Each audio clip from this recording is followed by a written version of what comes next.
Semua akan berakhir pada masanya. Kita akan menghadap Allah, membawa amal ibadah. Ismasyita, hidup sesuka hatimu.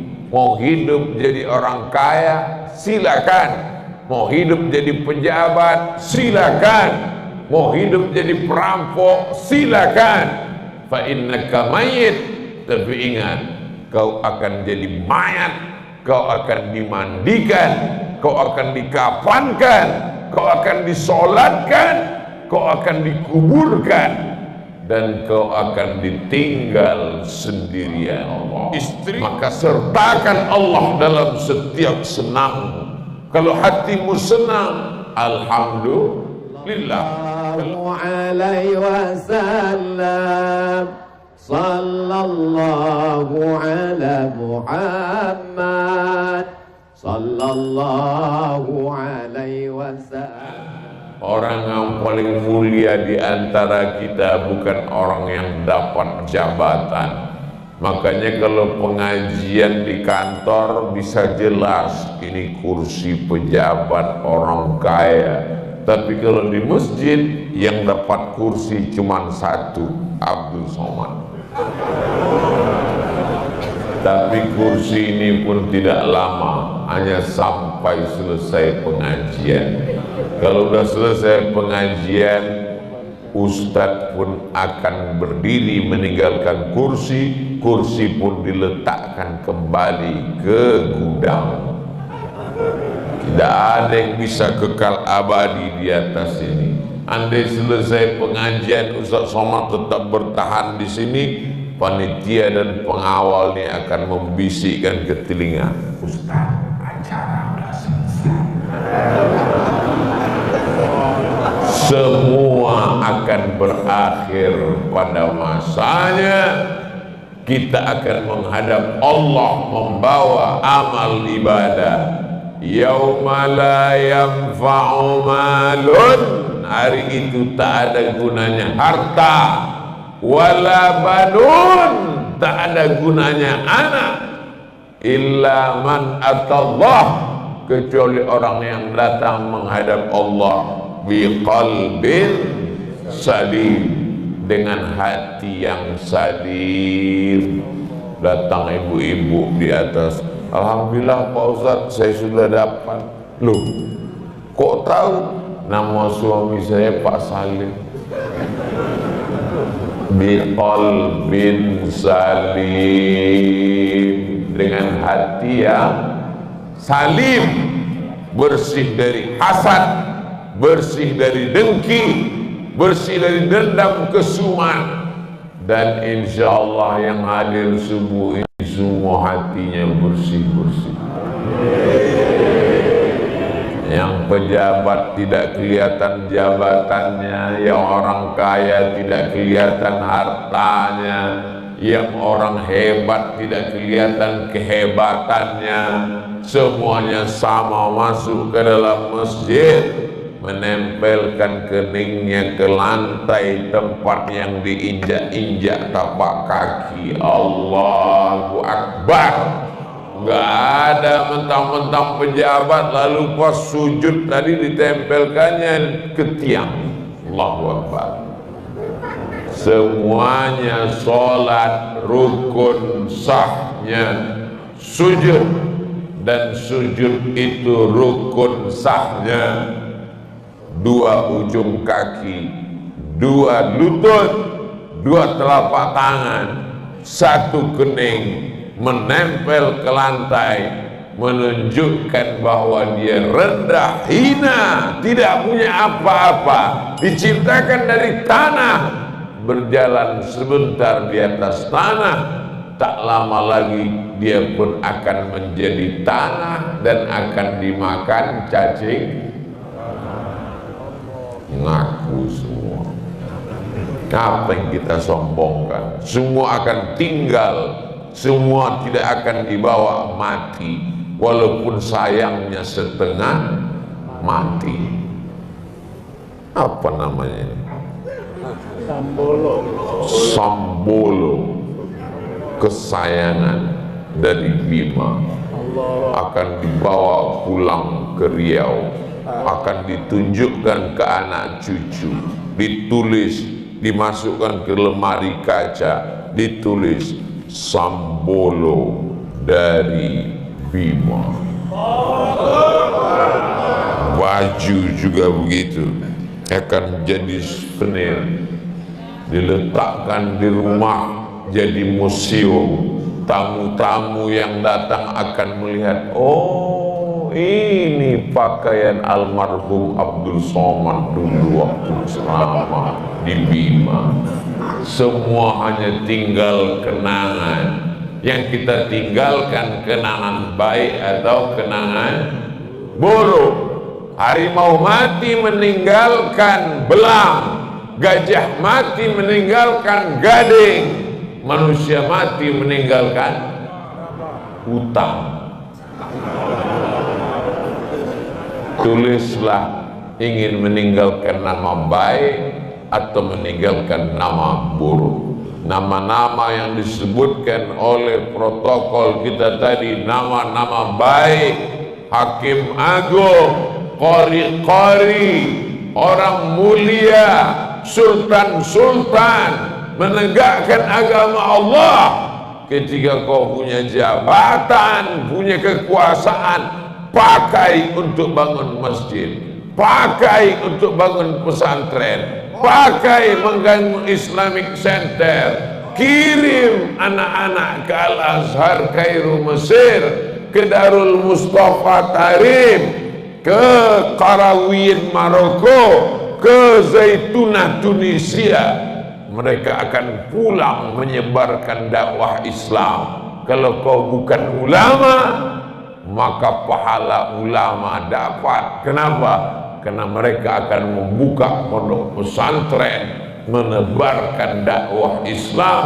Kalau kau tidak penghafal Quran, bantu pondok pesantren, datangi anak-anak tahfiz Quran, tanya Tuan Guru, Assalamualaikum Tuan Guru. Waalaikumsalam. Berapa anak tahfiz Quran yang belum bayar uang sekolah, anak yatim, fakir miskin dan duafa? Mana datanya? Ini datanya Pak. Mau bantu? Enggak, mau nanya aja. Baik yang dimuliakan Allah Subhanahu wa Ta'ala. Adapun uang yang kau belikan ke mobil, mobilmu akan dijual anak istrimu. Yang kau bangunkan ke rumah, rumahmu akan ditempati oleh orang lain. Yang kau belikan tanah, surat tanah akan diganti dengan nama lain dalam akte notaris Badan Pertanahan Nasional BPN. Tapi ada nama yang kekal abadi, nama dalam catatan malaikat. Walaupun tidak disebut Ustadz Abdul Somad, siapa yang membeli keramik, siapa yang membuat kubah, siapa yang berwakaf lampu, siapa yang membangun masjid, siapa yang mewakafkan tanah, karpet, sound system, meja, ini semua tidak luput dari catatan malaikat, mengalir pahalanya sampai hari kiamat insyaallah. Bapak Ibu yang dimuliakan Allah Subhanahu wa Ta'ala, ismasyita, hidup sesuka hatimu. Mau hidup jadi orang kaya, silakan. Mau hidup jadi pejabat, silakan. Mau hidup jadi perampok, silakan. Fa innaka mayyit, tapi ingat, kau akan jadi mayat, kau akan dimandikan, kau akan dikafankan, kau akan disolatkan, kau akan dikuburkan, dan kau akan ditinggal sendirian. Istrimu akan dipinang brownies, berondong manis. Anakmu akan pergi meninggalkanmu, mengambil hartamu. Mereka berebut. Anakmu mungkin tidak terlalu ganas, tapi menantumu luar biasa. Tetanggamu, kalau dulu kau baik, dia akan kirimkan Al-Fatihah. Hari Jumat dia bacakan Yasin. Tapi kalau kau dulu sombong, maka dia bersenang dengan meninggalnya engkau. Sya'nun meninggal, alhamdulillah. Jamaah yang dimuliakan Allah Subhanahu wa taala, kalau Ustaz Abdul Somad meninggal di Riau, jamaah di Bima mau bacakan Al-Fatihah. Alhamdulillah, jangan sekarang. Membaca Al-Fatihah sebelum doa, setelah doa, untuk orang yang hidup, untuk anak baik. Karena dalam Quran dikatakan, ya ayyuhalladzina amanu taqullah, hai orang yang beriman, bertakwalah kepada Allah, wabtaghu ilaihil wasilah, carilah perantara antara engkau dengan Allah. Tapi katanya nggak boleh ada perantara, Pak Ustaz. Bukan seperti orang kafir musyrik jahiliyah, perantaranya berhala Lata, Uzza, Manat, Hubal, Jibti, Taghut, Naham. Itu yang nggak boleh. Perantara kita dengan Allah adalah amal soleh, bukan soman. Perantara kita amal soleh.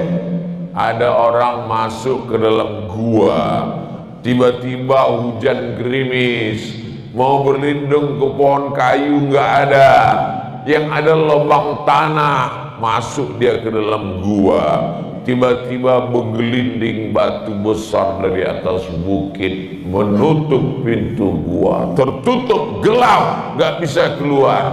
3 orang, yang satu bertawassul dengan amal soleh. Ya Allah, aku punya pembantuku gajinya nggak dia ambil, tiba-tiba dia lari, dia nggak tahu kemana. Duitnya kubelikan ke kambingnya beranak pinak, bercucu cicit, melimpah ruah. Setelah lama pembantuku datang, aku panggil dia, hei pembantu, sini sebentar. Pembantuku itu datang, aku katakan kepada dia, dulu sebelum kau pergi gajimu tidak kau ambil. Betul, gajimu sudah kubelikan kambing, semua kambing ini milikmu, kalau kau mau ambillah. Diambilnya semuanya. Parah juga pembantuku itu, satu pun tak ditinggalkannya. Ya Allah, aku bertawassul kepadamu dengan amalku ini, maka terbuka pintu gua karena sedekah.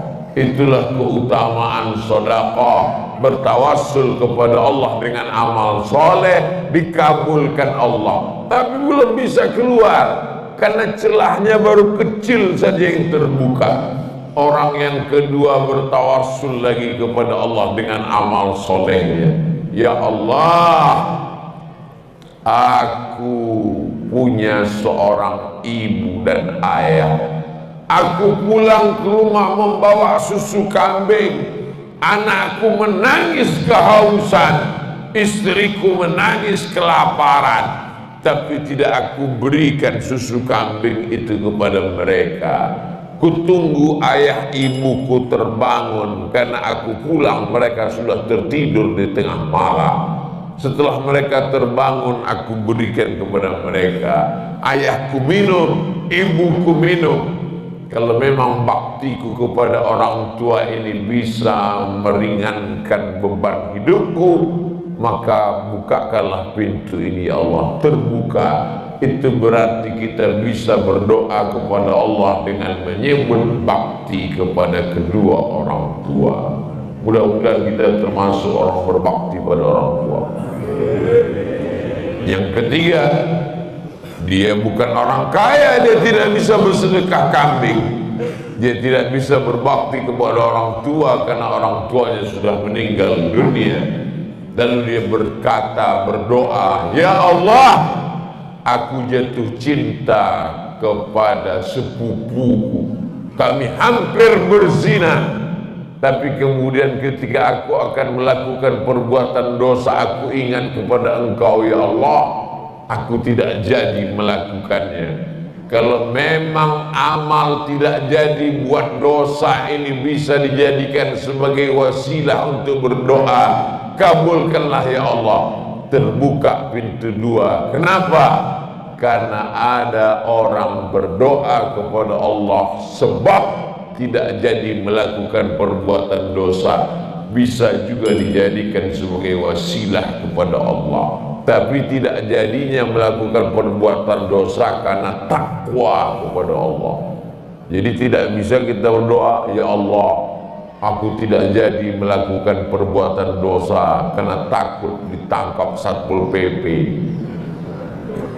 Karena lillahi ta'ala. Mudah-mudahan adik-adik, anak-anak muda yang mengawal ini juga dapat menjadi wasilah mendekatkan diri. Insyaallah, dengarkan teriakannya, lari setan-setan semua. Ustaz Somad, dalilnya mana kalau berteriak Allahu Akbar itu setan lari? Hadisnya jelas dalam Sahih Bukhari. Ketika azan dikumandangkan, Allahu Akbar, Allahu Akbar, setan lari, wa alaiha duratun, sampai terkentut-kentut. Itu dalil bahwa setan itu kentut. Tapi tidak semua yang terkentut setan. Setan lari sampai terkentut-kentut. Itu dalil bahwa kalau takbir berkumandang setan lari.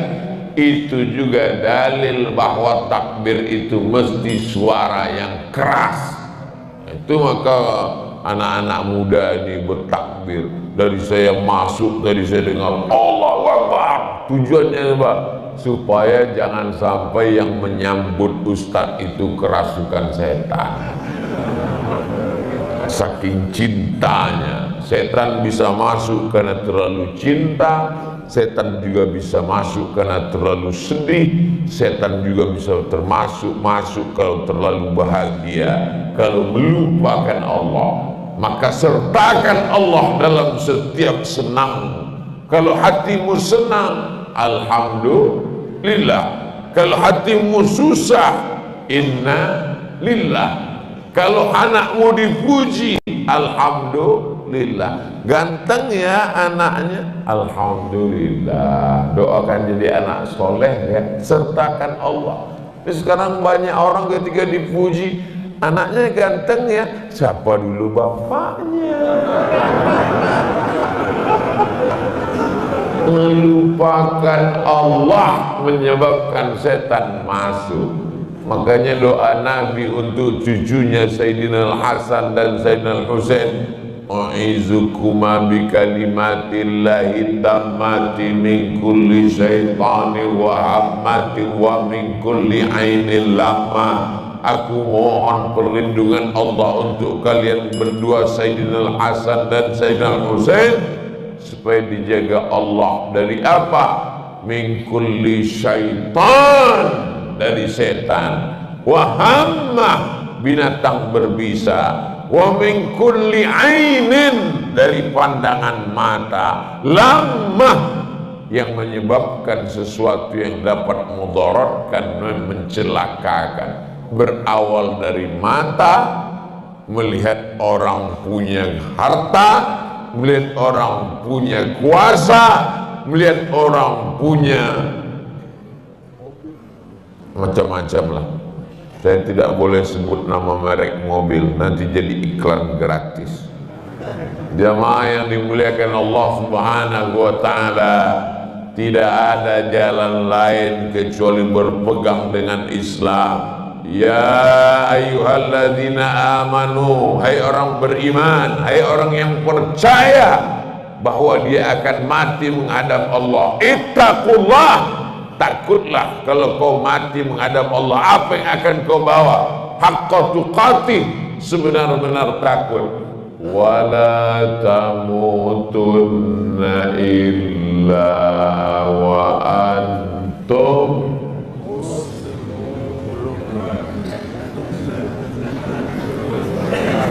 janganlah kamu mati, melainkan kamu mati dalam keadaan muslim.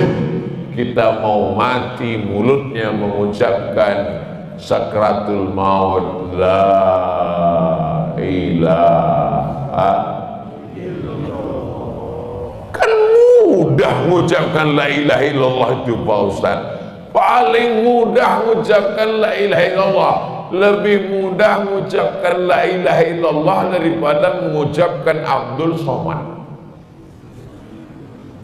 Abdul Somad. Bibirnya 3 kali rapat. Abdul Somad. Tapi kalau mengucapkan la ilaha illallah, gak perlu bibirnya rapat. La ilaha.